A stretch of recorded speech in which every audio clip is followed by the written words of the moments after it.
परत एकदा सांगतो, ऑफलाईन ना सर? ऑफलाईन. ज्यांना ऑनलाईन ऑफलाईन जमणार नाहीये त्यांनी ऑनलाईन पण देऊ शकता.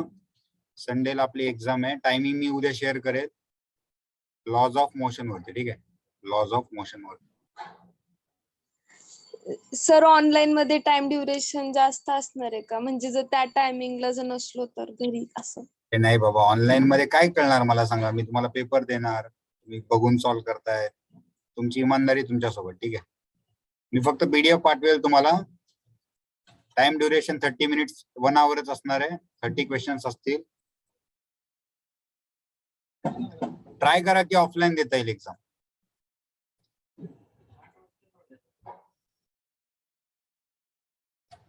आपल्याकडे 2-3 क्लासरूम आहेत, काही प्रॉब्लेम नाहीये. जमेल का ऑफलाईन? अनुष्काला काहीतरी इश्यू होता काल, अदरवाइज बाकी तर कोणाला काही प्रॉब्लेम नव्हता.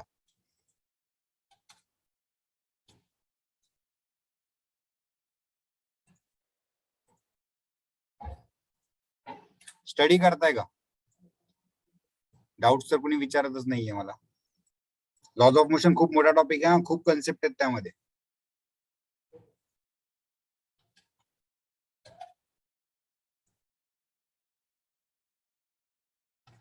ठीक आहे, स्टडी करा. चला, झाले का सर्व जॉईन? आज आपण ना पूर्ण थेरॉटिकल पार्ट बघणार आहेत. पूर्ण काही नॅचरल फिनॉमिनान्स सनलाइट मुळे होणारे, त्यात 2 इम्पॉर्टंट आहेत आपल्या सिलेबसला. हे सोडून पण बाकीचे काही होतात, ते पण थोडे शॉर्ट मध्ये डिस्कस करू आपण. आजचा कोट आहे ना पायल इथे बघ, हे सिलेबसचा नाही आपल्या. सर इथं बी लाईटच आलं ना म्हणून ते असं अभ्यासाचं मुद्दाम टाकले. हा बरोबर, मुद्दाम टाकले कोरिलेट होण्यासाठी. ठीक आहे, आजचा कोट न सुरुवात करू. चलो. Nothing can dim the light which shines from within. म्हणजे एखादी गोष्ट तुम्ही ठरवली ना, मला हे करायचंय, जेव्हा तुम्ही ठरवता स्वतः. मराठीचं हँडरायटिंग चांगलं आहे माझं. जेव्हा तुम्ही ठरवता तेव्हा तुम्हाला कुणी स्टॉप नाही करू शकत. म्हणजे समजा तुमच्या फॅमिली मधले बाहेर फिरायला चाललेत कुठेतरी, आणि तुम्ही ठरवले मला स्टडी करायचं, मला नाही जायचं त्यांच्यासोबत, ते तुम्हाला जबरदस्ती घेऊन जाणार आहेत करेक्ट. किंवा एखादी गोष्ट तुम्हाला डाऊट येतोय कुठेतरी, तुम्ही ठरवलंय की मला नाही, हा मला डाऊट क्लिअरच करायचा, एकदा वाचेल, 2दा वाचेल, n नंबर ऑफ टाइम्स वाचेल, बाकी सिलेबस राहिला तरी चालेल, पण मला हे क्लिअर करायचंय. तुम्ही जर असं ठरवलं तर ते करू शकता तुम्ही. बरोबर की नाही सांगा? फक्त ती इन्स्टिंक्ट पाहिजे तुमच्यामध्ये ठरवण्याची, मला हे करायचंय, मी करून दाखवणार. ठीक आहे, तर या पाथवर फॉलो करा आणि स्टडी करा. ठीक आहे, चलो. ही गोष्ट आपण आज बघूयात. त्यानंतर काय ऑप्टिकल इन्स्ट्रुमेंट्स आहेत. ऑप्टिकल इन्स्ट्रुमेंट आपण अगोदर पण बघितले होते. मिरर पण, हा पण एक ऑप्टिकल इन्स्ट्रुमेंट आहे. त्यानंतर प्रिझम पण बघितलं आपण, बरोबर. आणि हे काही 3 स्पेसिफिक आहेत, यांची एक वेगळीच जागा आहे या टॉपिक मध्ये. ठीक आहे, ऑप्टिक्स मध्ये यांचं वेगळी प्लेस आहे एक. ठीक आहे, हे स्टडी करावंच लागतं आपल्याला. तर इमेज बघत असाल, इथे रेनबो दिसतोय का रे तुम्हाला? अरे रेनबो दिसतोय की नाही? पाहिलाय की नाही रेनबो? हो सर, दिसतोय की. हा टेलिस्कोप आहे या बाजूला, आणि हा मायक्रोस्कोप आहे. मायक्रोस्कोप मे बी तुम्ही यूज नसेल केला, किंवा कोणी कुठे जर गेला असाल तर टेलिस्कोप पण यूज करायला मिळतो. चलो स्टार्ट करूयात.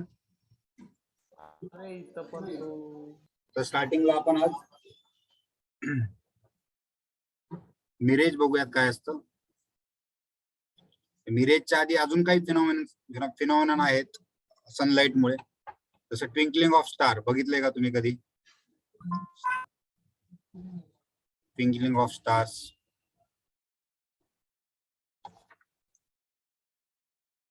आता आपण पुण्यासारख्या ठिकाणी राहतो, त्यामुळे आपल्याला स्टार्स वगैरे दिसत नाहीत. खूप साऱ्या बिल्डिंग्स आहेत आजूबाजूला. जेव्हा आपण गावाकडे जातो नाही का, त्यावेळेला आपल्याला दिसतं क्लिअर स्काय असतं एकदम. तेव्हा तुम्ही पाहिलं असेल मे बी, बरोबर. तर हे स्टार्स ट्विंकल का होतात, याच्या मागे पण फिजिक्स आहे. जर आपण अर्थच्या सरफेसवर राहतो, कशामुळे? Dispersion of light. डिस्पर्शन मुळे नाही होणार ना, ऍटमॉस्फेरिक रिफ्रॅक्शन मुळे होतो. ऍटमॉस्फेरिक रिफ्रॅक्शन यामुळे होतो. डिस्पर्शन मुळे तुझा रेनबो होतो, वेगवेगळे कलर दिसतात रेनबो मध्ये. ट्विंकलिंग ऑफ स्टार्स ना प्युअरली हा. ऍटमॉस्फेरिक रिफ्रॅक्शन मध्ये होतं. तर असं का होतं बघा, अर्थचा सरफेस आहे, याच्या बाजूला वेगवेगळे लेयर्स असतात. तुम्ही वाचला असेलच, 4-5 लेयर असतात ना कोणत्या मध्ये, मेसो, स्ट्रॅटोस्फियर असतं, आयनो एक्झोस्फियर असतं, आयनोस्फियर असतं, असं काहीतरी असतं बरोबर. तर या प्रत्येक स्फिअर मध्ये रिफ्रॅक्टिव्ह इंडेक्स वेगवेगळा असतो. मग रिफ्रॅक्टिव्ह इंडेक्स वेगवेगळा म्हणजे जेव्हा लाईट रेज येणार आहेत ते बेंड होणार ना रे, प्रत्येक केस मध्ये असे बेंड होतील प्रत्येक वेळेला, बेंड होऊन बेंड होऊन बेंड होऊन तुमच्या सरफेसवर मिळतील तुम्हाला, बरोबर. आता हे जे स्टार्स आहेत, ठीक आहे, त्यांची जी लाईट येते ती कधी कधी काय होते रे, डिसअपिअर होऊन जाते. इथे कोणताच जर पार्ट नसता, हे जर स्पिअर्स नसते तर डायरेक्ट स्ट्रेट लाईन मध्ये तुम्हाला दिसले असते स्टार, ट्विंकल होताना दिसले नसते, बरोबर. बट काही वेळेला ते डिसअपिअर होतात, काही वेळेला अपिअर होतात because of these different layers. त्यामुळे तुम्हाला काय वाटतं, स्टार्स ट्विंकल होत, बरोबर. त्यानंतर तुम्ही एक गोष्ट ऑब्झर्व केली असेल, तर रोज सकाळी तुम्ही किती वाजता उठता माहित नाही मला, बट कधी पण ना, समजा हा अर्थचा सरफेस आहे आणि हा जर एक होरायझन आहे, तुमचा जो सन आहे ना, हा होरायझनच्या वर येण्याआधी म्हणजे तुम्हाला सन दिसण्याआधी तुम्हाला सनचे ना रेज दिसतात अगोदर, तुमच्यावर रेज पडतात एक 10 मिनिट अगोदर वगैरे. असं कधी ऑब्झर्व केलंय? मला सनलाईट दिसते, सन दिसत नाही जर लवकर उठत असाल मॉर्निंगला. असा कधी फंडा तुम्ही ऑब्झर्व केलाय का रे? म्हणजे आपल्या अर्थच्या सरफेसवर जर सनलाईटचे रेज यायचे असतील तर सन इथे कुठेतरी असला पाहिजे, म्हणजे आपण स्ट्रेट लाईन मध्ये रेज येतील असं आपल्याला तर हेच माहिती आहे ना, की light travels in straight line, बरोबर, या पार्ट मध्ये. पण असं होत नाही बिकॉज ऑफ ऍटमॉस्फेरिक रिफ्रॅक्शन. तर काय होतं बघा, बघा सनचे रेज इथनं निघणार, मग मी तुम्हाला म्हणलं इथं लेयर्स असतात वेगवेगळे, बरोबर. तर हे समजा इथे आला, इथे बेंड झाला, परत बेंड झाला, परत बेंड झाला आणि परत इथे तुमच्या अर्थच्या सरफेसवर येणार. बघा म्हणजे सन येण्याआधी, सन हॉरायझनच्या वर येण्याआधी तुम्हाला डायरेक्ट सन दिसण्याआधी तुम्हाला काय दिसतात, सनलाईटचे रेज दिसतात. तर हा फंडा समजतोय का तुम्हाला? फक्त कन्सेप्ट बघा, हे विचारणार नाहीत एक्झामला, बट असं पण होतं.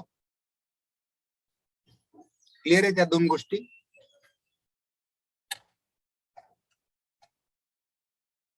हो सर. क्लिअर आहे. चला आपल्या सिलेबसला मिरेज आहे, आपण मिरेजला जाऊयात. मिरेज मध्ये होतं काय? पहिली गोष्ट ना, मिरेज हे एक ऑप्टिकल इल्युजन आहे, ऍक्च्युअल मध्ये असं काही नसतं. मिरेज एक ऑप्टिकल इल्युजन आहे. तर तुम्ही हा वाला पार्ट जास्त बघितला नसेल, बट हा वाला पाहिला असेल, ठीक आहे. याला आपण नंतर येऊयात सेकंड केस मध्ये. पहिल्या केस मध्ये बघा मिरेज होतं का, तर जनरली हे मिरेज वगैरे जे होतं ना, तिथे हॉट सरफेस असला पाहिजे. हॉट सरफेस म्हणजे तुमचा रोड सरफेस असेल, जे हायवे वाले रोड्स असतात ना, लॉंग विड्थचे, मोठ्या विड्थचे, ठीक आहे, ते कशाचे बनलेले असतात रे, ते डांबर वगैरे असतं ना ब्लॅक कलर. तर ब्लॅक कलर तुम्हाला माहिती आहे जास्त ऍब्झॉर्ब करतो, सगळ्यात जास्त ऍब्झॉर्ब कोण करतं, ब्लॅक कलर करतो. मग याच्यावर जेव्हा सनमुळे जी हीट पडेल याच्यावर रोड सरफेसवर, तर हा रोड सरफेस गरम होईल, लगेच हीटअप होईल, बरोबर. हीटअप झाल्यामुळे काय होणार, याच्या अराउंड जी पेरिफेरी आहे, या रोडच्या अराउंड जी पेरिफेरी बघा, म्हणजे हा वाला एरिया, हा वाला एरिया, रोडच्या अराउंड जी पेरिफेरी आहे ना, इथे जी एअर आहे ना, ही हॉट एअर असेल. कन्सेप्ट समजतोय का? बघा ही एअर कशी असेल, हॉट एअर असेल पूर्ण. आणि याच्या वरची जी एअर आहे या बाजूची, रोड पासून थोडी दूर वाली, ही जी एअर ही काय असेल रे, कोल्ड एअर असेल थोडी. हा पार्ट क्लिअर झाला का सगळ्यांना? हॉट एअर कोल्ड एअर फंडा क्लिअर झाला का? रोडच्या सरफेस जवळ एअर जी असेल ना, कॉन्टॅक्ट वाली एअर, ही कॉन्टॅक्ट वाली एअर आहे, तर ही हॉट एअर असेल. आणि काही डिस्टन्सवर जर जाल ना तुम्ही वर, तर ती असते कोल्ड एअर. या हॉट एअर कोल्ड एअरचा फंडा क्लिअर झाला का?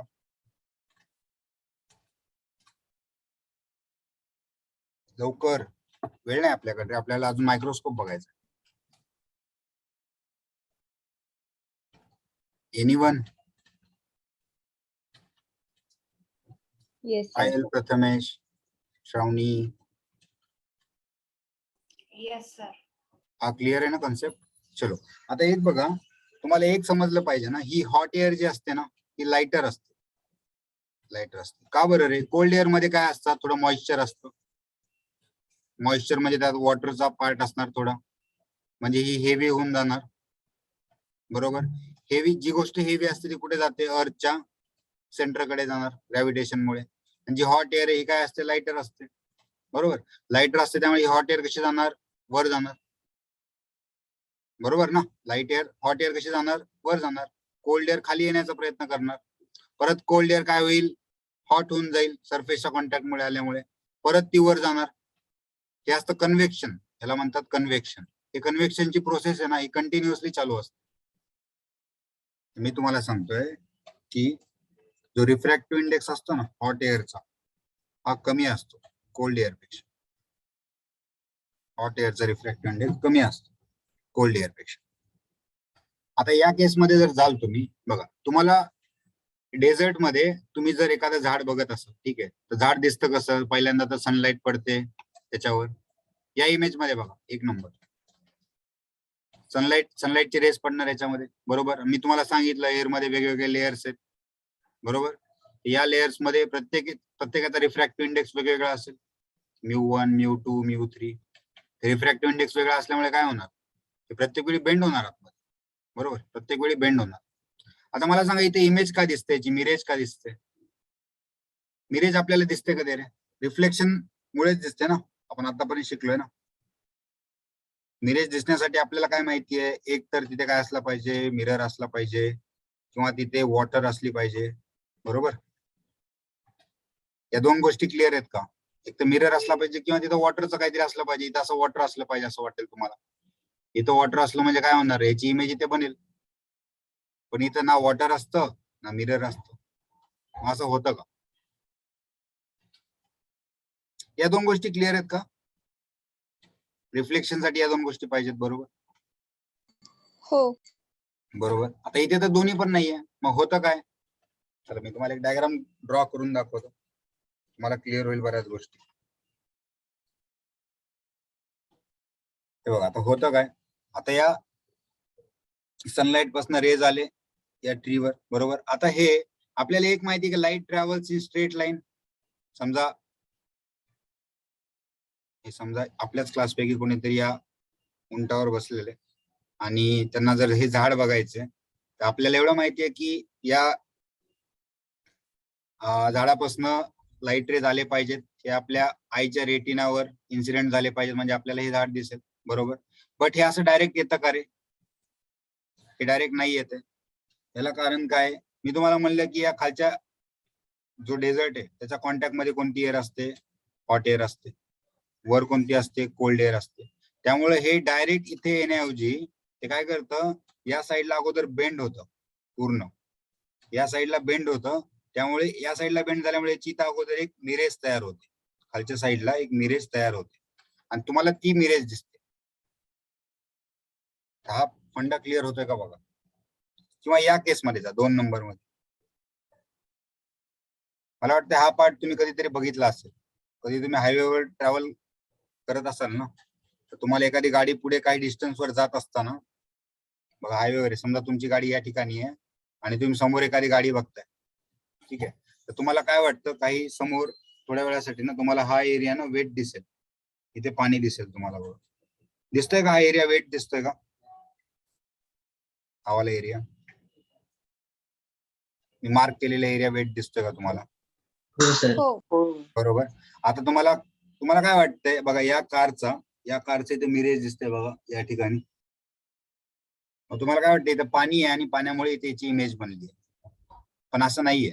म्हणजे लहानपणी मला पण असं वाटायचं, एखादी गाडी पुढे जात असेल आणि मी जर या गाडीमध्ये ट्रॅव्हल करतोय तर मला काय वाटायचं, इथं काहीतरी पाणी आहे आणि त्यामुळे याची इमेज दिसते. खूप लहान असतं. मग मग मी काय ठरवलं होतं, चला आता आपली गाडी पुढे जाणारच आहे, इथे गेल्यावर आपण बघूया तिथं खरंच पाणी आहे का या एरियामध्ये. पण इथे पाणी वगैरे काही नसतं. परत अजून थोड्या डिस्टन्सवर मला परत दिसतंय ते मिरेज बांधता रोडवर, या साईडला रोडच्या. तर हा कन्सेप्ट कशामुळे होतोय, तर या हॉट एअरमुळे आणि या कोल्ड एअरमुळे. या गोष्टी क्लिअर आहेत का सांगा? मिरेज का बनते सांगा?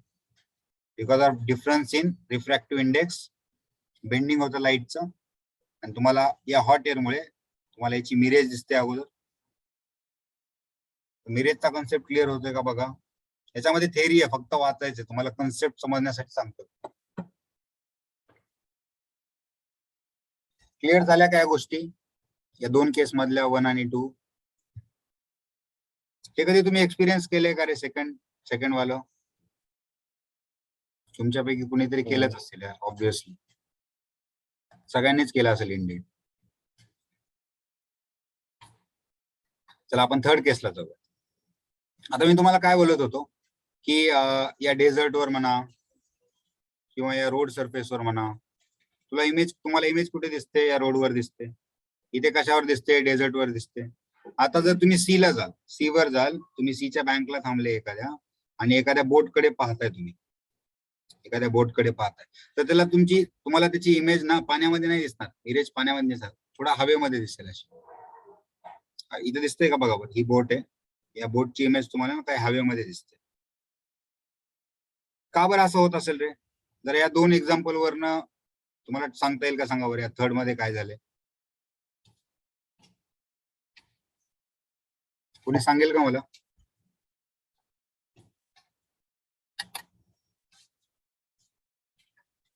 बरं चला, मला इथे सांगा, इथे हॉट सरफेस कोणता आहे आणि कोल्ड सरफेस कोणता आहे? हा सरफेस कोणता असेल रे आवाला? कोल्ड असेल की हॉट असेल? कोल्ड. कोल्ड असेल, करेक्ट. हा कोल्ड असेल. हा सरफेस कोणता असेल? हॉट असेल. आता तुम्हाला जर बोट बघायची तर रेज कशी आले पाहिजे, असे डायरेक्ट यायला पाहिजेत, पण असं नाही होत. ते जातात कुठे? आधी हॉट साईडला जातात आणि त्यानंतर तुमच्याकडे येतात, बरोबर?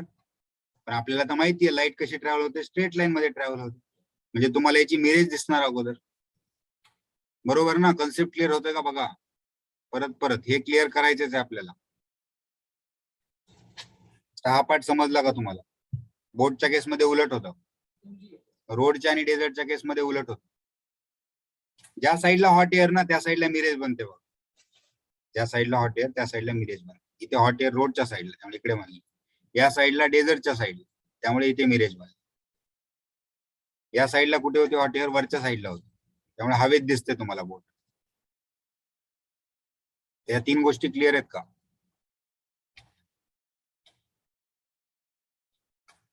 लवकर सांगा, रेनबोकडे जायचं आपल्याला. Yes sir. सर्वांना क्लिअर आहे? चलो नेक्स्ट पार्टला जाऊ आपण. रेनबो कसा बनतो बघूयात. पहिल्यांदा तर रेनबो बघितलाय ना तुम्ही सगळ्यांनी? रेनबो सनलाइट, बेसिक सांगतो अगोदर. सनलाइट वॉटरच्या ड्रॉपलेटवर इन्सिडेंट झाल्यावर रेनबो बनत असतो, बरोबर ना रे? हा फंडा माहिती आहे तुम्हाला, 10th ला पण झालेला आहे. बोलत राहा रे, बोलत राहा. मला कसं कळेल तुम्हाला समजते म्हणून? हा पार्ट क्लिअर होता ना 10th ला? आणि 10th ला तुम्ही हे पण वाचलेलं की टोटल इंटरनल रिफ्लेक्शन होतं रेनबो मध्ये. या दोन गोष्टी वाचल्या आहेत का सांगा मला? 10th मध्ये झालेल्या आहेत का? वाचलेल्या. बरोबर, ऑब्विसली ऑनलाईन होतं 10th. थोडंफार तुमच्या कानावर पडलेलं असेल. चलो मग, सनलाइट जेव्हा वॉटर ड्रॉपलेटवर पडते तेव्हा तुम्हाला रेनबो फॉर्मेशन होतं तुमचं, बरोबर? आता ड्रॉपलेट एकच असतो का? तर नाही, याच्या खाली खूप सारे ड्रॉप्स असतात, असे खूप सारे ड्रॉप्स असतात, बरोबर?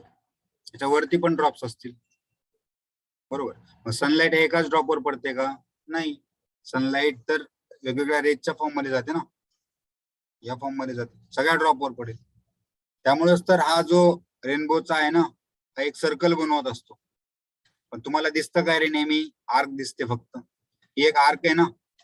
तुम्हाला कम्प्लीट सर्कल दिसतं का कधी? सांगा बरं. रेनबो कम्प्लीट रेनबो बघितला का कुणी? हो सर, वर असतो सर. वर असतो. त्याच्यासाठी ना तुम्हाला हवेत जावं लागेल. तुम्हाला या वॉटर ड्रॉपलेटच्या हाईटला जावं लागेल, तर तुम्हाला कम्प्लीट सर्कल दिसेल. अदरवाईज तुम्ही जर रोड सरफेसवर असाल या ठिकाणी, तर तुम्हाला कम्प्लीट सर्कल नाही दिसणार रे. तुम्हाला फक्त आर्कच दिसेल. तर पावसाळ्यात ना एखाद्या वेळेस कडक ऊन असलं ना, हा तर गोल दिसतो, गोल वरती. वरती गोल दिसतो. हा नाही दिसतो, यात काय डाऊट नाही. बट जनरली आपल्याला कम्प्लीट सर्कल रेनबोचं नाही बघायला मिळत. जेव्हा आपण रेनबो बघतो ना, तर हा असा निघून असा कुठेतरी गेलेला असतो आणि आपण या ठिकाणी असतो बघा. जर तुम्हाला कम्प्लीट सर्कल बघायचं ना, तर तुम्हाला ड्रॉपलेटच्या हाईटला जावं लागेल, म्हणजे तुम्हाला हा कम्प्लीट दिसेल त्या ड्रॉपलेटच्या हाईटला. समजतंय का हा पार्ट? चलो आता होतं काय बघूयात आपण. तर हा एक ड्रॉपलेट आहे बघा, हा एक ड्रॉपलेट आहे. याच्यात पूर्ण थेरी आहे, फक्त वाचायचं, मी फक्त कन्सेप्ट सांगतो. बघा हा एक ड्रॉपलेट आहे, त्याच्यावर एक सनलाईट पडली, व्हाईट सनलाईट पडली आहे. त्याचा अँगल दिलाय इन्सिडन्सचा त्यांनी, तुमच्या टेक्स्टबुक मधली डायग्राम आहे ही. तर काय होणार रे, मला सांगा, हे बाहेरचं मीडियम कोणतं आहे? एअर. ड्रॉपलेट मध्ये काय आहे? हे वॉटर मीडियम आहे, बरोबर, वॉटर आहे. तर रेअरर टू डेन्सर चालली आहे लाईट. काय होईल रे? ही नॉर्मल आहे बघा, ही नॉर्मल आहे काढलेली. लाईट जायला कशी पाहिजे होती? या डायरेक्शन मध्ये जायला पाहिजे, बट चालली कुठे? टुवर्ड्स नॉर्मल, बरोबर ना. आणि आपल्याला माहिती आहे इथं काय होणार, दोन गोष्टी होतील या पॉइंटला. दोन गोष्टी होतात, एक तर रिफ्रॅक्शन होईल. रिफ्रॅक्शन तुम्ही बघितलंय, जेव्हा मीडियम चेंज होतं तेव्हा काय होतं? रिफ्रॅक्शन. आणि इथेच त्याचं ना डिस्पर्शन पण चालू होईल. इथंच त्याचं काय होईल रे? डिस्पर्शन पण चालू होईल या पॉइंटला. हा जर पॉइंट मी ए म्हणलं, ए पॉइंटला काय काय झालंय पटपट सांगा? रिफ्रॅक्शन आणि डिस्पर्शन, बरोबर. रेड आणि व्हायलेट लाईट बाहेर पडली नाहीत ना. बाकीच्या पण लाईट्स आहेत मध्ये, त्या आपण दोन एक्स्ट्रीम कलर कन्सिडर करतोय. चला, हा जो पॉइंट आहे बी पॉइंट, इथे काय होतंय सांगा मला? इथे रिफ्रॅक्शन होतंय का डिस्पर्शन होतंय का रिफ्लेक्शन होतंय? बी पॉइंटला, बी पॉइंटला काय होतंय? Total internal reflection. Total internal reflection नाही होत या केसमध्ये. आपण 10 पर्यंत शिकले की टोटल इंटरनल रिफ्लेक्शन होतं. त्याला दोन गोष्टी आहेत, एक तर तुम्ही जॉमेट्रिकल मेथडने पण सॉल्व्ह करून बघू शकता, ते तुमच्या टेक्स्टबुक मध्ये पण दिलंय, ते आपल्या सिलेबसला नाहीये, बट चांगले वाचण्यासाठी. एक गोष्ट मला माहिती आहे, टोटल इंटरनल रिफ्लेक्शन व्हायचं असेल तर अँगल ऑफ इन्सिडन्स काय पाहिजे? ग्रेटर दॅन क्रिटिकल अँगल पाहिजे, बरोबर. ही केस फॉलो नाही होत रेनबो मध्ये. इथं फक्त रिफ्लेक्शन होतं, फक्त रिफ्लेक्शन होतं.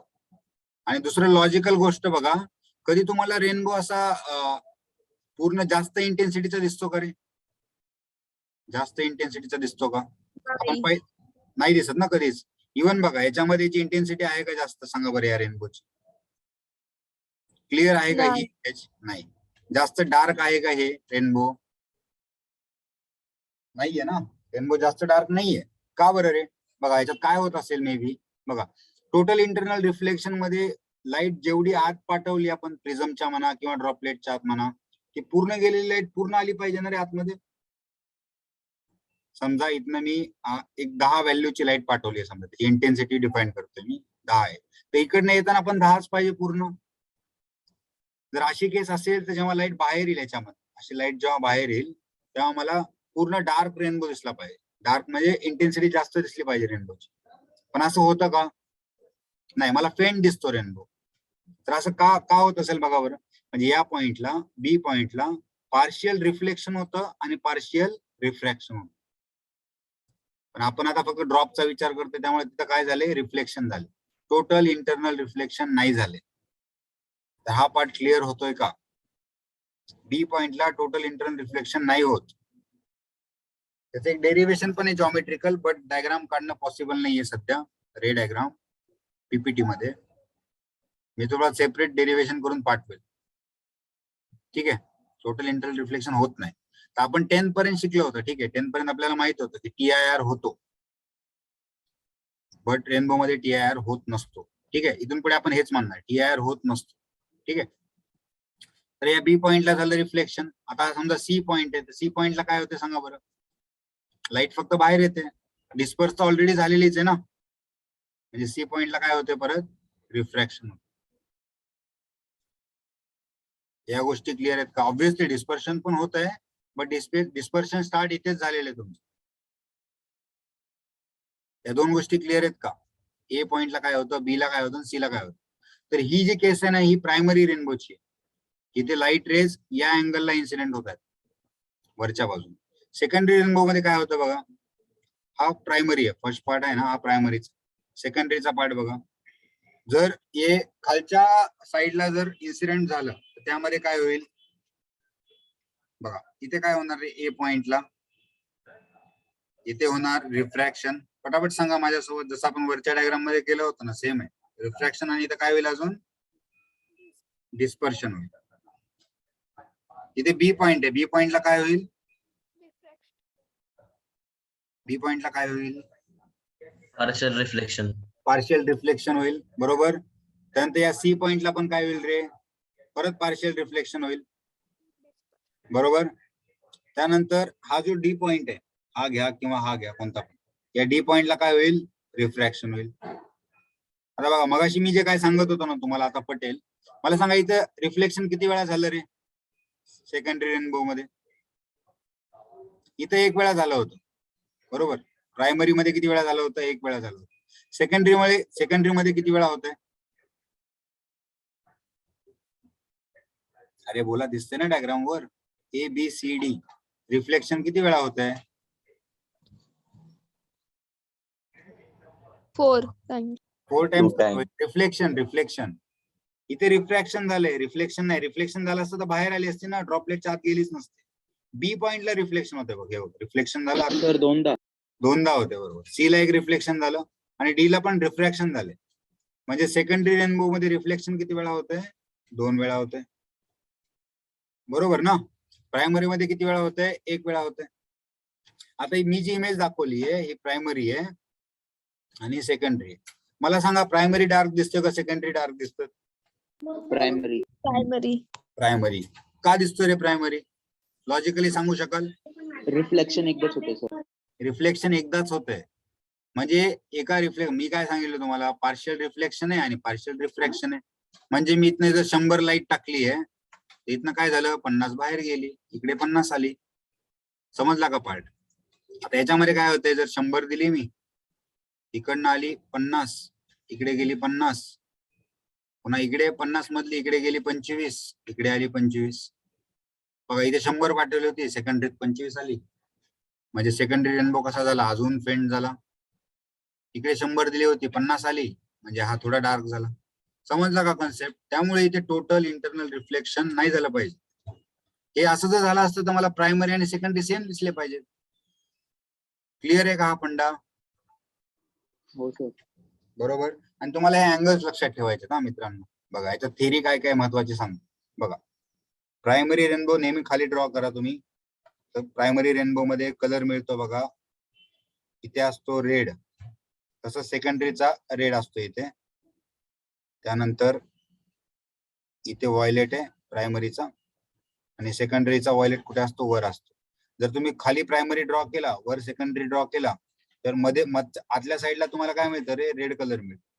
आणि बाहेरच्या साईडला कोणता कलर मिळतो? व्हायलेट. बघा इथे दिसतंय ना, इथे व्हायलेट आहे बघा वरच्या साईडला, इथे पण व्हायलेट आहे सगळ्यात खालच्या साईडला. 1 आणि 4 हे व्हायलेट असतात. 2 आणि 3 आतल्या बाजूला दोन्ही साईडला काय असतात? रेड कलर असतात. क्लिअर आहे? ही गोष्ट लक्षात राहील. त्यासाठी तुम्ही खाली प्रायमरी ड्रॉ केला पाहिजे, वर सेकंडरी ड्रॉ केला पाहिजे. ठीक आहे. असं जर केस असेल तर आतल्या साईडला काय असतात? रेड, बाहेरच्या साईडला काय असतात? व्हायलेट. लक्षात राहील? हो सर. बरोबर. चला, आता हे अँगल लक्षात ठेवा. प्रायमरी रेनबोचे अँगल लक्षात राहणार. चला, मी हा पार्ट थोडा क्लिअर करतो. बघा, प्रायमरीचे अँगल लक्षात ठेवा. प्रायमरीला हा अँगल कोणता रे? ग्राउंड सोबत जो बनतो तो, ग्राउंड सोबत जो बनतो. इथं तुम्ही इथून जर बघताय तुम्ही, हे बघा इथे पण तुम्हाला दिसेल, जर ऑब्झर्वर बघतोय रेनबो कडे तर अँगल रेड कलर किती अँगल बनवतो, व्हायलेट कलर किती अँगल, तर रेड कलर बनवतो 43 डिग्री आणि व्हायलेट कलर बनवतो 41 डिग्री. तसं सेकंडरी रेनबो मध्ये अँगल असतो बघा 51 डिग्री आणि व्हायलेटचा अँगल असतो 54 डिग्री. तर या गोष्टी तुम्हाला एमसीक्यू ला विचारू शकतो. अदर दॅन दिस याच्यामध्ये काहीच नाहीये. आणि इथे जे आहेत ना डेव्हिएशनचे अँगल दिलेत, म्हणजे सनलाईट आली आणि ग्राउंड सरफेसला गेली, यांच्यामध्ये किती डेव्हिएशन झालं. आपण डेव्हिएशन कसं मेजर करतो, आलेली लाईट जायला कुठे पाहिजे होती, या बाजूला, गेली कोणती, या बाजूला. या दोघांमधला अँगल हा डेव्हिएशन असतो आपला. तर हे जे अँगल्स आहेत ना हे महत्वाचे आहेत फक्त थेअरीमध्ये, बरोबर. आणि काय काय होतं हे महत्वाचं, जसं या पॉइंटला मी सांगितलं रिफ्रॅक्शन होतं, या पॉइंटला रिफ्लेक्शन होतं, पार्शियल रिफ्लेक्शन, या पॉइंटला रिफ्रॅक्शन होतं, डिस्पर्शन इथे पण होतं मित्रांनो, इथे पण होतं, पण डिस्पर्शन चालू कुठे होतं, इथेच होतं. याच्यामध्ये एक वेळाच पार्शियल रिफ्लेक्शन होतं, याच्यामध्ये 2 वेळा होतं.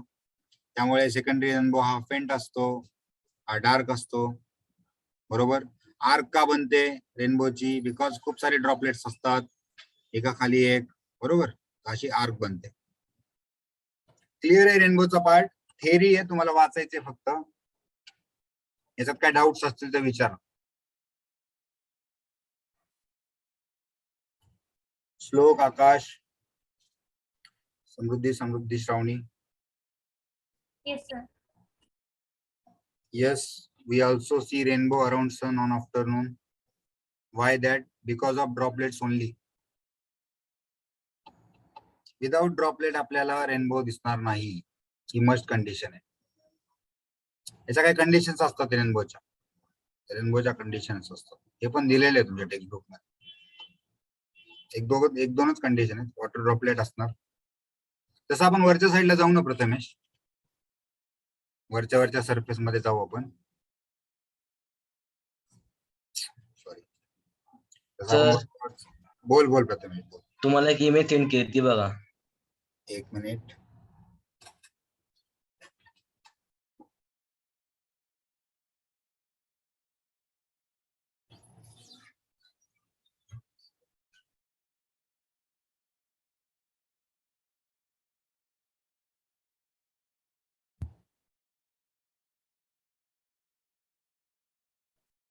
हा जो फुल सर्कल पाठवलायस ना तू रेनबोचा, हा ह्युमन आईने बघितलेला नाहीये ऑब्विसली. तुम्ही बघितलं एकदा? असा तू काढलेला फोटो आहे? नाही, मी बघितलं एकदा. हा फोटो शोधून काढला नेटवरून, पण बघितलाय मी असं एकदा. ओके. नाही पण हे जनरली ना पूर्ण व्ह्यू बघण्यासाठी ना आपल्याला एका हाईटला जावं लागतं सर्टन. ठीक आहे, पाहिला असशील बरोबर, मी म्हणत नाही होत नाही, बट अदरवाईज तुम्हाला फक्त ग्राउंड सरफेसवर ना आर्कच दिसतो. तुम्ही एका सर्टन हाईटला गेले ना, आणि हे सनच्या अराउंड होतंय बिकॉज ना तिथे ड्रॉपलेट्स असणार, तिथे मॉइश्चर असणार तिथे. आणि सनच्या अराउंड म्हणजे एकदम सनच्या क्लोज आहे असं नाहीये, ते अर्थच्या सरफेसवर असतो ना आपला रेनबो, तर बिकॉज ऑफ सनलाइट. क्लिअर आहे हा पार्ट प्रथमेश? हो सर. आणि सगळ्यांनी याच्यातली थेअरी मिस करू नका, इथं फक्त थेअरी पार्ट आहे याच्यात. या व्हॅल्यूज मिस करू नका. आणि मी जे सांगितलं ना कोणत्या पॉइंटला काय काय होतं, हा A, B, C, D, ते तुम्हाला समजलं पाहिजे. किती रिफ्रॅक्शन होतात, किती रिफ्लेक्शन होतात, किती डिस्पर्शन होतात.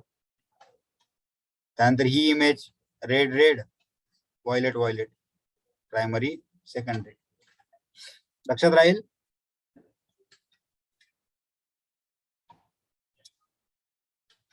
लक्षात राहील का? अजून काही डाऊट्स तुम्हाला?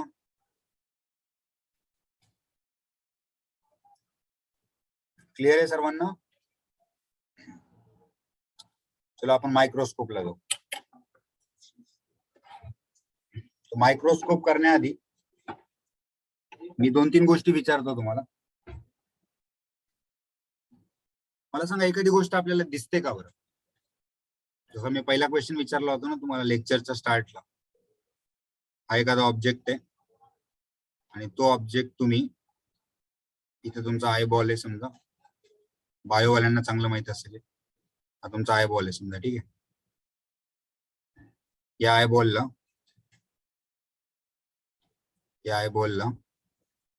या ठिकाणी तुमचा, इथं तुम्ही पाहता ना. आता मला सांगा, तुम्हाला हा ऑब्जेक्ट दिसतो का बरं? हा एक ऑब्जेक्ट आहे A, B. काय होत असेल रे सांगा बरं. तर हा जो ऑब्जेक्ट आहेत ना, याच्यापासून रेज येतात, आपण बघितलं होतं बरोबर. हे रेज आले याच्यापासून.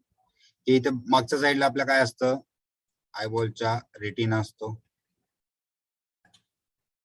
आता ही जी इमेज आहे ना या ऑब्जेक्टची, हा एक ऑब्जेक्ट आहे, हा एबी आहे ना, हा एक ऑब्जेक्ट आहे.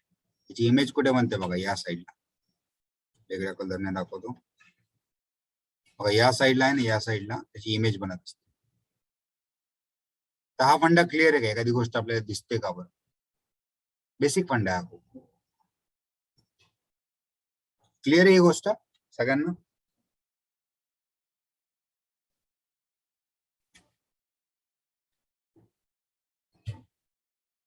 यात काय डाऊट आहेत का कोणाला. हा फंडा क्लिअर आहे का रे बाबांनो. ही एक गोष्ट. आणि दुसरी कोणती सांगितली तुम्हाला, जो ऑब्जेक्ट आपल्याला बघायचा ना, लाईट रेस कुठून येतात, त्या ऑब्जेक्ट पासून येतात. या दोन गोष्टी माहिती आहेत ना बेसिक. चलो आता मला एक सांगा, तुम्ही काही गोष्टी मी तुम्हाला एक्झाम्पल विचारतो, तुम्ही फक्त सांगा तुम्ही एक्सपिरियन्स केले का. तुम्ही खूप दूर ठिकाणी थांबलाय किंवा चला ग्राउंडच्या सरफेसवर आहेत तुम्ही, आणि तुम्हाला इथनं एक प्लेन जाताना दिसतंय.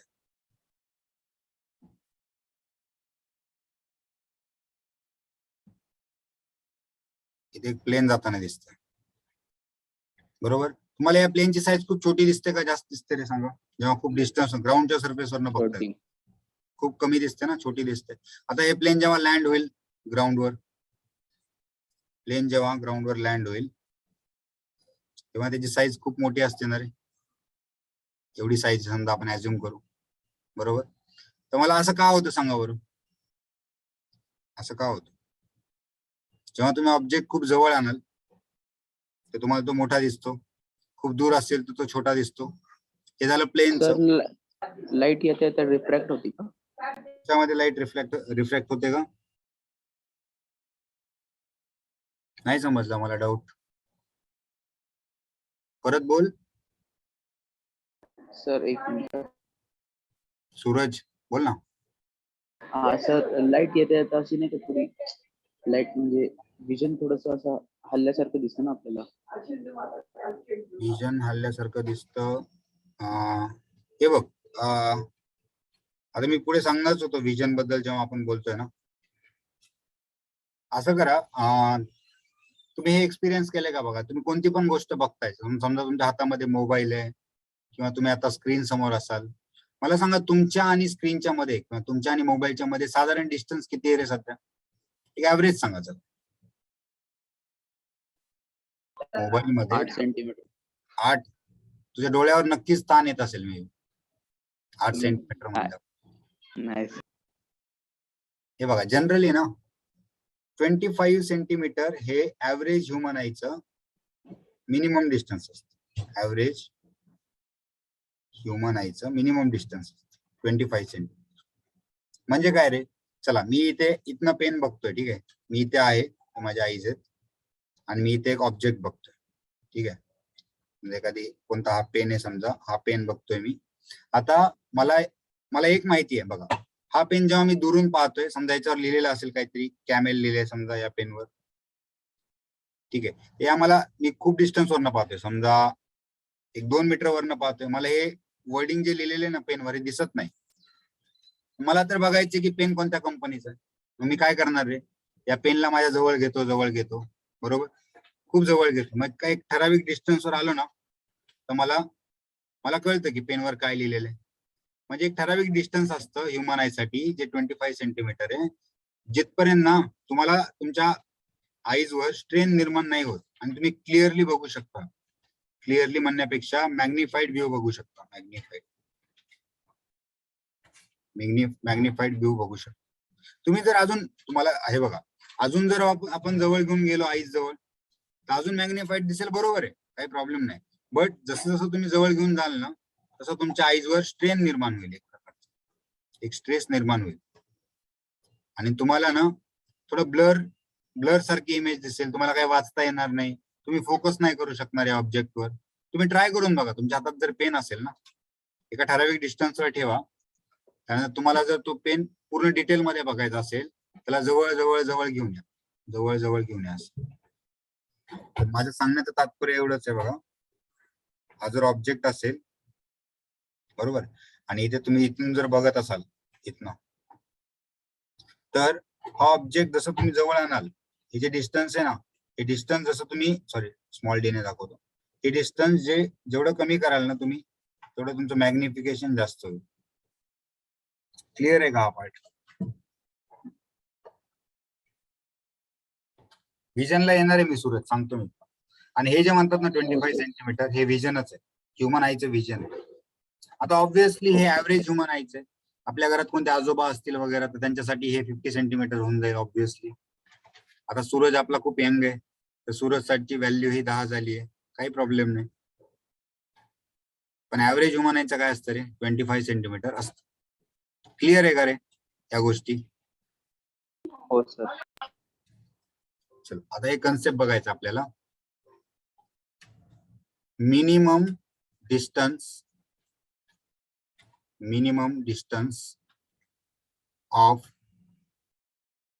Distinct vision. Minimum distance of distinct vision, याला आपण डी ने दाखवतो, डी ने, कॅपिटल लेटर डी. जे आता आपण बघितलं तेच 25 सेंटीमीटर ह्युमन आईसाठी. ते पण काय रे? Minimum distance of distinct vision. म्हणजे मला एखादा ऑब्जेक्ट मॅग्निफाईड बघायचा म्हणून मी डोळ्याच्या खूप जवळ नाही आणू शकत. एक ठराविक डिस्टन्स आहे, त्याच्यापर्यंतच आपण आणू शकतो, या 25 सेंटीमीटर पर्यंतच आणू शकतो. त्याच्या पुढे आपल्याला घेऊन नाही येता येणार, नाही आपल्याला काहीच दिसणार नाही. अजून सेकंड एक्झाम्पल देतो बघा, जसं जे बायोवाले असतील ते त्या इन्सेक्टचा वगैरे स्टडी करतात बघा, बारीक बारीक असतात, पूर्ण डिटेल स्टडी करतात बॉडीमध्ये काय आहे काय नाही. मग ते काय करतात रे? ते इन्सेक्ट वगैरे जे आहेत ते पूर्ण हातामध्ये घेऊन बघतात, बरोबर, आहे काय नाही त्याच्यात. करतात की नाही रे असं? हातामध्ये घेऊन बघता ना तुम्ही, पूर्ण एकदम डोळ्याच्या जवळ नेतात. युजले सूरजे श्लोके श्रावणी आकाश साकनुरे भोसले. क्लिअर आहे का रे हा पार्ट? जेवढा आपण जवळ घेऊन जाऊ, जेवढं डिस्टन्स कमी करू, तेवढी मॅग्निफाईड इमेज होणार. क्लिअर आहे का? अरे मित्रांनो, हा पार्ट क्लिअर आहे का? म्हणजे पुढे जाऊ. हो सर. हो सर. बरोबर. चला आतापर्यंत आपण डिस्टन्स वर हो बोलतो, सर. इथून पुढे आपण आता व्हिज्युअल अँगल मध्ये बोलणार. व्हिज्युअल अँगल हा एक नवीन कन्सेप्ट. व्हिज्युअल अँगल हा काय असतो बघा. जसं मी तुम्हाला सांगितलं, एक ऑब्जेक्ट आहे आणि इथून तुम्ही बघताय, ठीक आहे. तर तुम्ही जेव्हा हा ऑब्जेक्ट बघताय, तर हा काहीतरी अँगल करत असेल तुमच्या आईज सोबत, बरोबर. हा काहीतरी अँगल करतोय, थीटा. क्लिअर आहे? बरोबर. त्यामुळे दिसतोय ना तुम्हाला. मी तुम्हाला सांगितलं होतं हा आयबॉल आहे, बरोबर, हा ऑब्जेक्ट आहे, हा काय करतोय तुमच्या आयबॉल सोबत एक अँगल करतो, हा असा रिफ्रॅक्ट होतो आतमध्ये, हा थीटा आहे तर हा पण थीटा असेल, इथे इमेज बनते, बरोबर. हा पार्ट क्लिअर आहे? तसं हा तुमच्या आई सोबत बघा, तुमच्या आई सोबत हा एक अँगल करतोय थीटा. आता मी काय म्हणलं तुम्हाला, इथे डिस्टन्स आहे काहीतरी डी किंवा D1. आता मी जर हा ऑब्जेक्ट सेम साईजचा ऑब्जेक्ट, म्हणजे साईज बदलणार नाही, मी हा ऑब्जेक्ट जवळ आणला थोडा. इथे समजा हाईट H होती ना, तिथं पण Hच आहे, पण आता डिस्टन्स मी कमी केलंय. डिस्टन्स मी आता D2 केलंय समजा, आणि हा D2 लेस दॅन D1 आहे. या केसमध्ये आता जो अँगल बनणार आहे, हा मोर दॅन थीटा असेल का लेस दॅन थीटा असेल रे? हा जो θ1 आहे, मोर दॅन थीटा. आहे, बरोबर. हा पार्ट क्लिअर आहे तुम्हाला? जेवढं आपण जवळ आणू तेवढा थीटा वाढतो. या थीटाला काय म्हणतात? व्हिज्युअल अँगल म्हणतात. या थीटाला काय म्हणतात? Visual angle. व्हिज्युअल अँगलची डेफिनेशन कशी करणार आपण बघा. एखादा ऑब्जेक्ट बघायचा आहे तुम्हाला, साईज असेल त्याची H, बरोबर. तो कुठपर्यंत बघू शकता रे तुम्ही? डिस्टिंक्ट विजन पर्यंत बघू शकता प्रत्येक गोष्टीच्या. जर तुमच्या ह्युमन आईने बघत असाल तर याची व्हॅल्यू काय असली पाहिजे? 25 सेंटीमीटर, बरोबर. याच्या अलीकडे जर तुम्ही घेऊन आलात ऑब्जेक्टला तर दिसेल का रे ते? इथून जर तुम्ही बघत असाल तर ही गोष्ट दिसेल का तुम्हाला? 25 पेक्षा कमी नाही दिसणार, ठीक आहे. ऍव्हरेज ह्युमन पेक्षा जर तुम्ही अलीकडे आणण्याचा प्रयत्न करत असाल तर दिसणार नाही तुम्हाला ते. तर या minimum distance of distinct image किंवा डिस्टिंक्ट विजन याच्यापर्यंत जर तुम्ही ठेवलं एखाद्या ऑब्जेक्टला, तरच तुम्हाला तो ऑब्जेक्ट दिसेल, जास्त मॅग्निफाईड दिसेल. थोडं जर लांब घेऊन गेलात ऑब्जेक्टला तर ऑब्व्हियसली ऑब्जेक्ट दिसतो पण एवढा मॅग्निफाईड दिसणार नाही तुम्हाला, डिस्टन्स जर वाढवलं. बरोबर. तर हा जो व्हिज्युअल अँगल बनतो त्याला आपण अल्फा म्हणतो. तर अल्फा लक्षात ठेवा. अल्फा हा कोणता अँगल आहे? या डी साठी जो काढलाय ना आपण, ऑब्जेक्ट कुठे ठेवलाय आपण? डी ला. जेव्हा ऑब्जेक्ट आपण डी ला ठेवतो ना, तर तेव्हा जो अँगल बनतो व्हिज्युअल अँगल तो अल्फा असतो. ऑब्जेक्ट डी ला ठेवतो आपण, एका विजन पर्यंत ठेवतो आपण, तेव्हा जो अँगल बनतो तो अल्फा असतो. बरोबर. आता आपल्याला बघायचंय मॅग्निफाईंग पॉवर काय असते. आता एक तर कळालं आपल्याला की आपण काही गोष्टी बघू शकतो, पण आपल्याला अजून मॅग्निफाईड व्ह्यू मध्ये जर बघायचं असतील, अजून मॅग्निफाईड व्ह्यू मध्ये बघायचं असतील तर आपण काय वापरतो रे? मग 3 गोष्टी वापरतो. एक तर सिंपल मायक्रोस्कोप वापरतो, दुसरा कंपाऊंड मायक्रोस्कोप असतो आणि तिसरा टेलिस्कोप. हे दोन एका प्रकारचे. टेलिस्कोप थोडं वेगळं फंक्शन आहे त्याचं, कन्स्ट्रक्शन पण वेगळं आहे, पण सिंपल आणि कंपाऊंड एकच प्रकारचे. ठीक आहे मित्रांनो. तर आपण यासाठी काय वापरतो रे? मायक्रोस्कोप वापरतो बेसिकली. बरोबर. मायक्रोस्कोप वापरतो. मायक्रोस्कोप आपल्याला काय देतं? एक मॅग्निफाईड इमेज देतं. बेसिक सांगतो अगोदर. एक मॅग्निफाईड इमेज देतं आपल्याला मायक्रोस्कोप. बरोबर. मॅग्निफाईड इमेज देतं. आता तुम्ही बघितलंय का रे कुठे असं मायक्रोस्कोप वगैरे? बघितलं ऑब्व्हियसली. कुठे बघितलं सांगा? लॅब मध्ये. लॅब मध्ये बघितलाय. अजून कॉमन एखादं एक्झाम्पल? वॉच रिपेअर करायला गेलात तुम्ही कधी? वॉच रिपेअर करायला? हा सर. बरोबर. तो वॉच रिपेअर करणारा बघा, त्याच्या डोळ्यासमोर एक एक मायक्रोस्कोप लावतो छोटा. एक त्याला मॅग्निफाईंग ग्लास पण म्हणू शकता तुम्ही. मॅग्निफाईंग ग्लास पण म्हणू शकता. का लावतो रे तो? त्याला घड्याळातले काटे वगैरे बरोबर लावायचे असतात ना, अलाइन करायचे असतात. बरोबर. तर डोळ्याच्या पुढे काय लावतो? एक मॅग्निफाईंग ग्लास लावतो. तो पण कोणत्या फंड्यावर ऑपरेट होतो? सिंपल मायक्रोस्कोपच्या. बरोबर. किंवा न्यूजपेपर वाचायचा असतो बघा, त्याच्यामध्ये पण आपण मॅग्निफाईंग ग्लास लावून न्यूजपेपर वाचतो कधी कधी. तर इथे सगळ्या ठिकाणी ना सिंपल मायक्रोस्कोप पिक्चर मध्ये. तुम्हाला सिंपल मायक्रोस्कोप म्हणलं ना, दोन गोष्टी लक्षात ठेवायच्या. पहिली गोष्ट काय? तर simple microscope is nothing but a convex lens. Simple microscope is nothing but a convex lens in which object is placed in between focus and optical center. F आणि P च्या मध्ये ऑब्जेक्ट ठेवायचा कॉन्व्हेक्स लेन्स वापरून. जर तुम्ही असं करत असाल ना, याचा अर्थ तुम्ही मायक्रोस्कोप वापरताय. असं जर करत असाल ना तर मायक्रोस्कोप वापरताय. या दोन गोष्टी लक्षात राहतील का तुम्हाला? मायक्रोस्कोप म्हणले की या दोन गोष्टी समजल्या पाहिजे. एक तर मायक्रोस्कोप म्हणजे काय रे? Convex lens. फक्त नाव मोठे आहे बघा, सिंपल मायक्रोस्कोप, असं वाटतं खूप काही याच्यामध्ये. नाही, याच्यामध्ये काय रे? फक्त कॉन्व्हेक्स लेन्स आहे आणि ऑब्जेक्ट कुठे ठेवलाय? F आणि P च्या मध्ये. या दोन गोष्टी क्लिअर आहेत? बोला रे.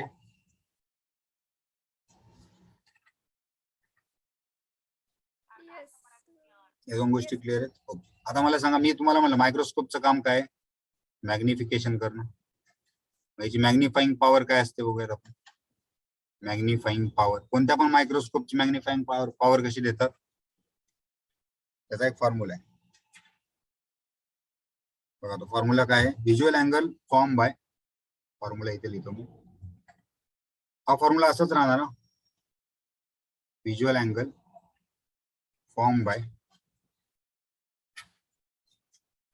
Final image.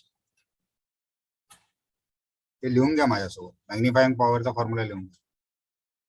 Divided by visual angle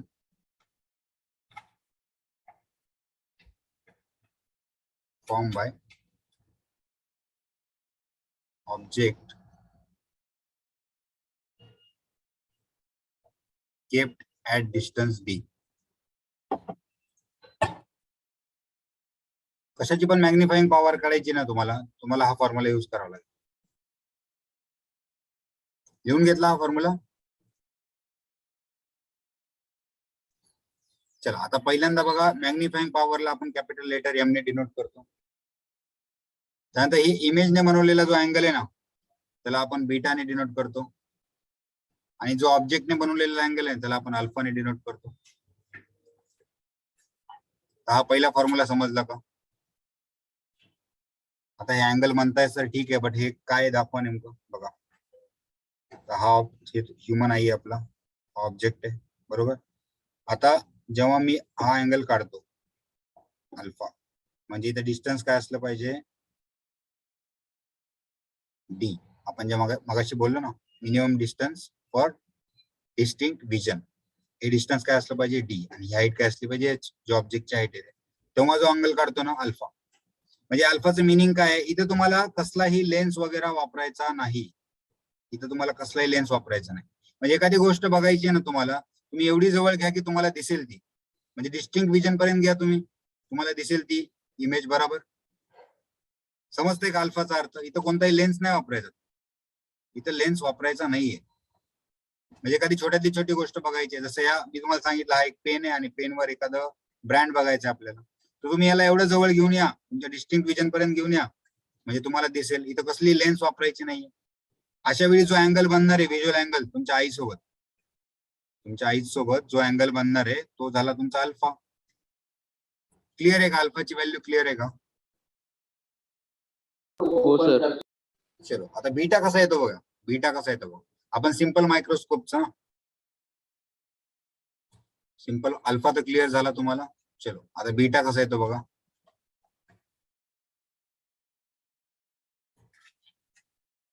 आता सिंपल मायक्रोस्कोप मध्ये मी काय बोललो तुम्हाला, एक कॉन्व्हेक्स लेन्स आहे, तर आपण एक कॉन्व्हेक्स लेन्स ड्रॉ करू. हा पार्ट मी क्लिअर करतो. चलो एक कॉन्व्हेक्स लेन्स ड्रॉ करू आपण.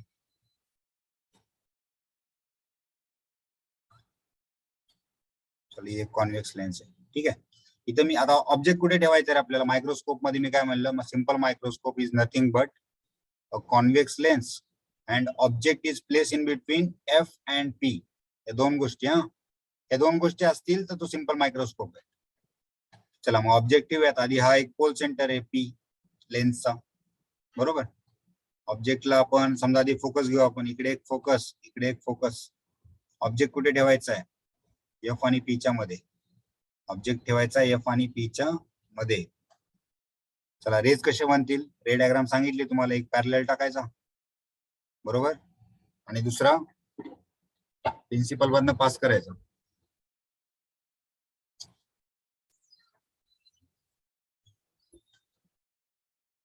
एक प्रिन्सिपल मधनं पास केला, हा एक फोकस मधनं पास होईल. चला इथे फोकस आहे सगळ्या, ठीक आहे. थोड्या वेळासाठी असं झूम करा.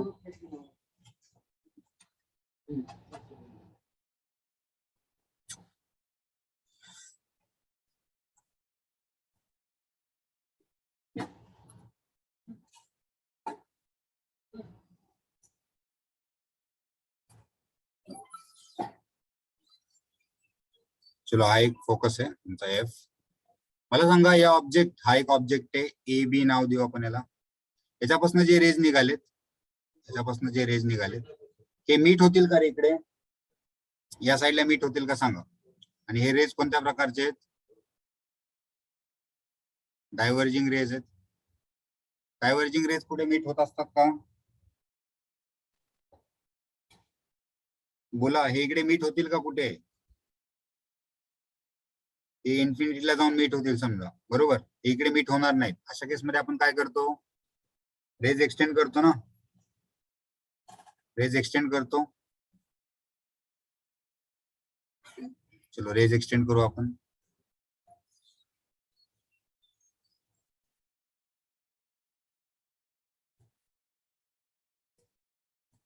बरोबर. चलो आपण अशा वेळी काय करतो रे, रेज एक्सटेंड करतो.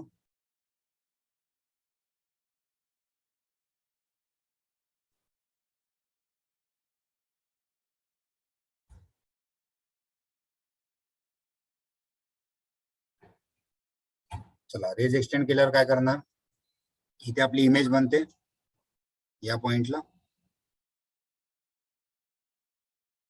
यामध्ये ड्रॉइंग काढायचं म्हणजे खूप अवघड आहे. चलो इथे इमेज बनली आपली, ही इमेज बनणार ए डॅश आणि बी डॅश. तुम्हाला मी सांगितलं होतं त्या दिवशी, पण जेव्हा आपण ऑब्जेक्ट एफ आणि पी च्या मध्ये ठेवतो तेव्हा इमेज कशी बनते, इरेक्ट बनते, सरळ इमेज दिसते आपल्याला. त्यानंतर मॅग्निफाईड इमेज असते ती, आणि त्यानंतर ती इमेज कशी असते, व्हर्च्युअल असते. सिंपल मायक्रोस्कोप मध्ये इमेज कशी बनते बघा, इरेक्ट बनते, मॅग्निफाईड बनते आणि व्हर्च्युअल बनते. क्लिअर आहे का रे हा पार्ट?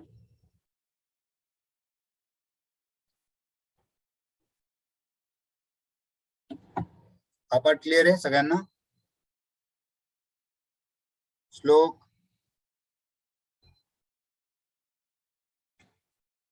हो सर. ओके. चलो आता आपल्याला काय काढायचं रे, मॅग्निफाइंग पॉवर काढायची याची, कॅपिटल एम. बरोबर. कॅपिटल एम ची व्हॅल्यू कशी काढतो आपण, alpha divided sorry beta divided by alpha, beta divided by alpha. बरोबर. तर बीटा डिवायडेड बाय अल्फा, आता मी तुम्हाला सांगितलं होतं अल्फा ही अशी व्हॅल्यू आहे अल्फाची की जेव्हा तुम्हाला लेन्स वापरायचं नाहीये, आणि बीटा ही लेन्स वापरल्यानंतरची व्हॅल्यू आहे आपण जी कॅल्क्युलेट करतो. आणि हे दोन्ही पण कोणते अँगल आहेत, व्हिज्युअल अँगल आहेत. दोन्ही अँगल कोणते आहेत, व्हिज्युअल अँगल आहेत. बरोबर. चला आता मला सांगा अल्फाची आणि बीटाची व्हॅल्यू काढूयात आपण. तर एक गोष्ट तुम्हाला माहिती आहे का रे, आपण एक अप्रॉक्सिमेशन केलं होतं, small angle approximation. Small angle approximation. बरोबर. त्याच्यामध्ये आपण काय सांगितलं होतं, ऑप्टिक्स मध्ये जे अँगल बनतात ते खूप स्मॉल असतात. या केसमध्ये आपण टॅन ऑफ थीटा बरोबर काय घेतो, अप्रॉक्सिमेटली थीटा घेतो. आता तुमचा बीटा म्हणजे काय बघा, अल्फा तर तुम्ही विदाऊट लेन्स आहे, अल्फा कसा आहे, विदाऊट लेन्स आहे, लेन्स नाही अल्फा मध्ये. बीटा मध्ये आपण म्हणलं लेन्स वापरली. आता तुम्ही समजा इकडनं बघताय एखाद्या ऑब्जेक्ट कडे, या साईडने जर बघताय तुम्ही ऑब्जेक्ट कडे, या साईडला येत आहेत ना रेज, तर हा जो बनलेला अँगल आहे हा काय असेल रे, बीटा असेल. इथे अल्फा दाखवायची गरजच नाहीये, बिकॉज अल्फा मध्ये लेन्स नसतेच. मग हा बीटा आहे. आता बीटालाच मी जर टॅन बीटा पण लिहू शकतो स्मॉल असल्यामुळे, आणि अल्फाला पण मी काय लिहू शकतो, टॅन अल्फा लिहू शकतो. मग मला सांगा टॅन बीटाची व्हॅल्यू काय येते.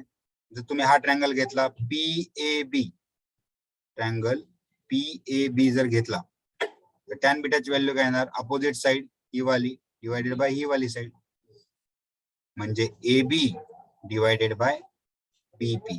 बरोबर. आणि अल्फा काय असतो रे, अल्फा. मग अल्फा काय असणार, आपण हा ऑब्जेक्ट घेतला होता AB अल्फा मध्ये पण. बरोबर. ही ऑब्जेक्टची हाईट होती किंवा साईज होती, इथे पण ऑब्जेक्टची साईज याचीच असणार. पण अल्फा काढताना इथे काय होतं, डिस्टिंक्ट विजन होती. बरोबर. डी ची व्हॅल्यू होती. आणि हे BP ची व्हॅल्यू काय आहे, ऑब्जेक्ट डिस्टन्स आहे. मग टॅन अल्फा काय येणार आहे, टॅन अल्फा या केसमध्ये AB divided by D, AB divided by D. इथे व्हॅल्यू ठेवून देऊ आपण. टॅन अल्फाची व्हॅल्यू काय, AB divided by D. Value ठेवून देऊ. AB म्हणजे काय, हाईट आहे. AB म्हणजे काय, हाईट आहे. H डिवायडेड बाय BP ची व्हॅल्यू काय आहे, U डिवायडेड बाय AB ची व्हॅल्यू परत H, आणि ही D. त्याला सॉल्व्ह केलं, H ला H कॅन्सल होईल, आणि हा D कुठे जाऊन बसेल, वर जाऊन बसेल, D बाय U. हा काय असेल तुमचा मॅग्निफिकेशनचा फॉर्म्युला. इथपर्यंत क्लिअर आहे सगळ्यांना? बोला. मॅग्निफिकेशनचा फॉर्म्युला लक्षात राहतोय का, D बाय U. D म्हणजे काय रे, D म्हणजे मी तुम्हाला डिफाईन केलं होतं, minimum distance of distinct vision. म्हणजे तुमच्या विजनने तुम्हाला बऱ्यापैकी दिसला पाहिजे ऑब्जेक्ट. ठीक आहे. डिस्टिंक्ट दिसला पाहिजे, आयडेंटिफाय करू शकले पाहिजे तुम्ही ऑब्जेक्ट. ठीक आहे. की हा पेनच आहे बाबा, हा मोबाईल आहे, असं तुम्ही आयडेंटिफाय करू शकले पाहिजे. तेवढं मिनिमम डिस्टन्स, त्याला आपण काय म्हणतो, D म्हणतो. तर हा मॅग्निफिकेशनचा फॉर्म्युला समजला का सगळ्यांना? राहिलेले डेरिवेशन वगैरे आपण नंतर करूया. इथपर्यंत पार्ट समजला का एव्हरीवन?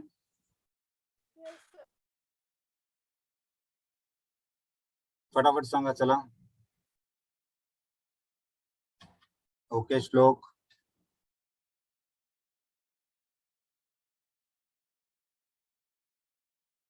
आकाश, आजचा पार्ट क्लिअर आहे सर्व?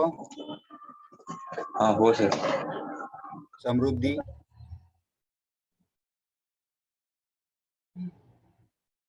मी आज संध्याकाळी तुम्हाला नोट्स एमसीक्यू पाठवतो ऑप्टिक्सचे, सॉरी लॉज ऑफ मोशनचे एमसीक्यू पाठवतो आज संध्याकाळी. तुम्ही प्रॅक्टिस करा. उद्याचा जो सेशन आहे ना आपला, आपण लॉज ऑफ मोशन वरच डिस्कस करू पूर्ण उद्याचा जो सेशन. ठीक आहे. मग राहिलेला पार्ट याच्यामध्ये कंपाऊंड मायक्रोस्कोप आणि टेलिस्कोप, जो आपण मंडेला बघूयात. मंडेला पेपरचं रिव्हिजन करूयात.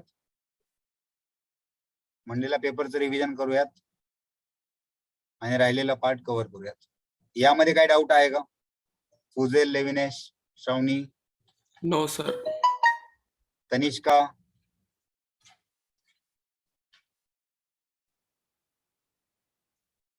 स्टडी करताय ना तुम्ही? स्टडी करा. ठीक आहे.